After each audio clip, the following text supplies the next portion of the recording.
തയ്യബ് വയസ്സിർലി അംരി. എന്താ യസ്സിർലി അംരി? യസ്സിർലി എനിക്കായി നീ എളുപ്പമാക്കി തരണമേ. യസ്സിർലി എന്ന് പറഞ്ഞാൽ തൈസീർ, എനിക്ക് വേണ്ടി നീ തൈസീർ എളുപ്പമാക്കി തരണമേ. എന്ത്? അംരി. അംരി എന്ന് പറഞ്ഞാൽ ഷഅനി, എൻ്റെ കാര്യങ്ങൾ എളുപ്പമാക്കി തരണം. ഫിറോന്റെ അടുക്കലേക്കാണ് പോകേണ്ടത്. ഫിറോന്റെ അടുക്ക് പോയിട്ടാണ് സംസാരിക്കേണ്ടത്. സംസാരിക്കേണ്ടത് എന്താ? ഹല്ലക്ക ഇലാൻ തസക്ക, നന്നാകാൻ ഒരുക്കാണോ എന്നുള്ളതാണ്. നന്നാകാൻ ഒരുക്കാണോ എന്നുള്ളതാണ്. റബ്ബിനെ കുറിച്ചാണ് പറയേണ്ടത്. അപ്പോൾ അതാണ് കാര്യം. ആ കാര്യം എനിക്ക് എളുപ്പമാക്കി തരണമേ. അത് എന്തിനു വേണ്ടിയിട്ടാണ്? അത് ഫിറൗനെ ഉദ്ദേശിച്ചിട്ടാണ്. ഫിറൗനിലേക്ക് കാര്യങ്ങൾ എത്തണം, ഫിറൗൻ ഈ കാര്യങ്ങൾ അറിയണം. അപ്പോൾ അതിനുള്ള കാര്യങ്ങൾ എനിക്ക് എളുപ്പമാക്കി തരണമേ എന്നാണ് ഇവിടെ പറയുന്നത്. വയസ്സിർലി അംരി. പിന്നൊന്ന് വഹ്ലുൽ ഉഖ്ദതം മിൻ ലിസാനി യഫ്ഖഹു ഖൗലി. വഹ്ലുൽ, എന്താ വഹ്ലുൽ? ഹല്ല യഹില്ലു എന്ന് പറഞ്ഞിട്ടുണ്ടെങ്കിൽ അഴിക്കണീന്നാണ് പറയാം. വഹ്ലുൽ, നീ അഴിക്കണമേ. ഉഖ്ദതൻ മിൻ ലിസാനി, ഉഖ്ദത്ത് എന്ന് പറഞ്ഞാൽ കെട്ടിനാണ് പറയാം. ഉഖ്ദത്ത് മിൻ ലിസാനി, എൻ്റെ നാവിൽ നിന്ന്, എൻ്റെ നാവിൽ നിന്ന് ഉഖ്ദത്തിനെ അഴിക്കണമേ എന്നാണ്. എൻ്റെ ഈ നാവിൽ നിന്നുള്ള ഉഖ്ദത്ത്, അതാണ് നമ്മൾ പറഞ്ഞത്. മൂസ അലൈഹി സ്വലാത്തു വസ്സലാമയുടെ നാവിലുള്ള ഉഖ്ദത്ത് എന്ന് പറഞ്ഞാൽ, ഇമാം ബുഖാരി സഹാബികളെ താബീങ്ങളെ ഉദ്ധരിച്ച് പറയണം, നാവിന് എന്തുണ്ടായിരുന്നു എന്നാണ്? ഒരു ഒരാൾക്ക് ഒരക്ഷരം ഉച്ചരിക്കാൻ കഴിയില്ല എങ്കിൽ അയാൾക്ക് നാവിൽ ഉഖ്ദത്ത് ഉണ്ടെന്നാണ് പറയുന്നത്. ചില ആളുകൾക്ക് ചില അക്ഷരങ്ങൾ വഴങ്ങി കിട്ടൂല പറയാൻ. ചിലർക്ക് ഇപ്പോൾ മലയാളത്തിൽ തന്നെ ചിലർക്ക് പഴം എന്നൊന്നും പറയാൻ കിട്ടൂല, അല്ലേ? ഴ എന്നുള്ളത് എപ്പോഴും ഇയാന്നായിരിക്കും. ചിലർക്ക് അങ്ങനത്തെ ചില വിഷയങ്ങളുണ്ട്, ചില അക്ഷരങ്ങൾ കിട്ടൂല. അതിനൊക്കെ എന്താ പറയുക? അയാളുടെ നാവിൽ ഉഖ്ദത്ത് ഉണ്ട് എന്നാണ് അറബിയിൽ പറയാം. ഇവിടെ ഈ ഉഖ്ദത്തൻ മിൻ ലിസാനി, എൻ്റെ നാവിലുള്ള ഉഖ്ദത്തിനെ അഴിക്കണമേ എന്നാണ്.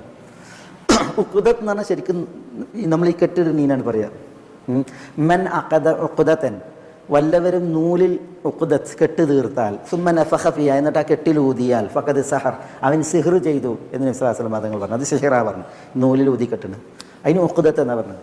ഒരു ഹദീസിൽ രണ്ടാളുകളിൽ ഒരാൾ രാത്രി എഴുന്നേൽക്കുകയും ആ എഴുന്നേൽക്കാൻ വേണ്ടിയിട്ട് മുജാഹദത്ത് നടത്തി. ഉറങ്ങിക്കിടക്കുന്ന രണ്ടാൾ, അതിൽ ഒരാൾ ചെയ്തു ഉണർന്ന് എഴുന്നേൽക്കാൻ മുജാഹദ നടത്തിയാൽ, പിന്നെ ഹദീസിൽ കാണാം, ഇദാ വല്ലഅ വജ്ഹഹു ഇൻഹല്ലത് ഉഖ്ദ വഅലൈഹി ഉഖ്ദതു, അങ്ങനെ വഅലൈഹി ഉഖ്ദഹു, അവന് കെട്ടുകളുണ്ട്, രാത്രി അവനിൽ ചില കെട്ടുകളുണ്ട്.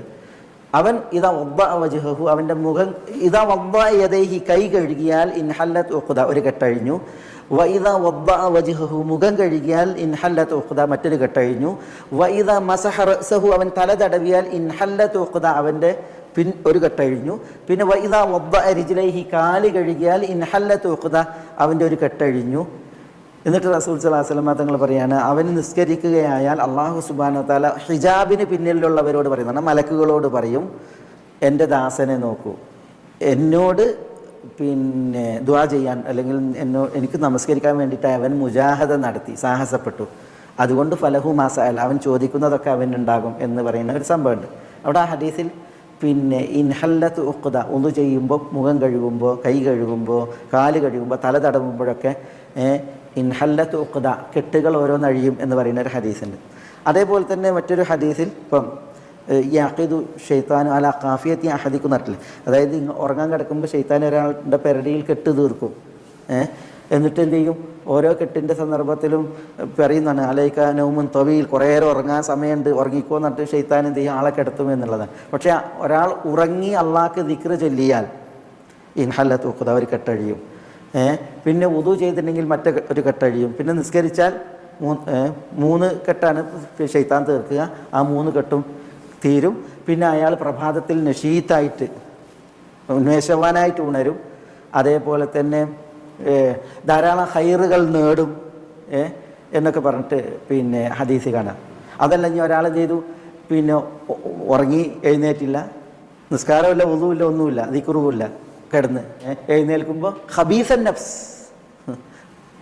നഫ്സ്, കെസ്ലാൻ, മടിയനായി, മോശമായി എഴുന്നേൽക്കും, ഒരു ഖൈറും നേടില്ല എന്നൊക്കെ പറയുന്ന ഹദീസ് കാണാൻ സാധിക്കും. അവിടെയൊക്കെ ഉഖ്ദത്ത് എന്ന് പറഞ്ഞാൽ എന്താ? ഉഖ്ദത്ത് കെട്ടിനെ കുറിച്ചാണ് പറയുന്നത്.